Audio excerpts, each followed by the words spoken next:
అందరికీ నమస్కారం. ముఖ్యంగా మరి మన గ్రీన్ ఆర్మీ వేంపాడుకు స్వాగతం. ఈరోజు ఆరో ప్రశ్న మరి వేయబోతున్నాం ఈ వేంపాడు గ్రామంపై. మరి అందరూ కూడా ఫాలోవర్స్ అందరూ కూడా ఆలోచించి మరి దాని సమాధానం కోసం చూడాలని మరి ఆ సమాధానం తెలియజేయాలని చెప్పి కోరుతున్నాం.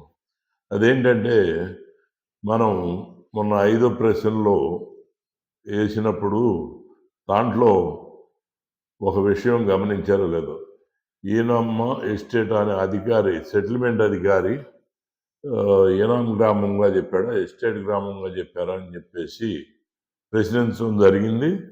అయితే అందుట్లో ఒకవేళ ఏ గ్రామం అని ప్రకటించినప్పటికీ ఈనామైనా ఎస్టేట్ అయినా దేని ప్రామాణికంగా తీసుకుని ఆయన ప్రకటించడం జరిగింది, అది రాజ్యాంగబద్ధంగా ఉందా లేదా దాని మీద మరి అది కూడా చెప్పాం. అపిలేట్ అథారిటీ కోర్టుకి అటు దేవుడు కానీ, అంటే ఆలయం కానీ, ఆలయం అధికారులు కానీ, లేదంటే మన సాగుదారులు కానీ ఎవరైనా వెళ్ళారా, ఇచ్చుంటే ఎవరికి ఇచ్చుంటే ఎవరికి అగెనెస్ట్గా వాళ్ళు వెళ్ళటం జరిగింది.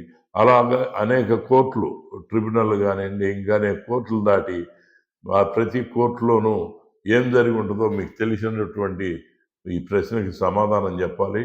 చివరగా 71 హైకోర్టు యొక్క నిర్ణయం ఏం జరిగింది అక్కడ, వీటన్నిటికీ అనుకూలంగా వచ్చిందా, వ్యతిరేకంగా వచ్చిందా, వ్యతిరేకంగా వస్తే దేని ప్రామాణికంగా తీసుకుని వీళ్ళు వెళ్ళారు, అలాగే దేని యొక్క ఆధారంగా మరి హైకోర్టు జడ్జిమెంట్ కనుక స్టడీ చేసినట్టయితే ఫలానా కారణం వల్ల ఈ గ్రామం ఈనాము లేదా ఎస్టేటు అని చెప్పి ఉండడానికి అవకాశం ఉంటుంది. మరి ఆ కారణాలు తెలిపినటువంటి, హైకోర్టు తెలిపినటువంటి కారణాలతో సహా మరి తెలియజేయాలని కోరుతూ ఈ యొక్క 6వ ప్రశ్నని ముగిస్తున్నాం. సెలవు తీసుకుంటున్నాం. నమస్కారం.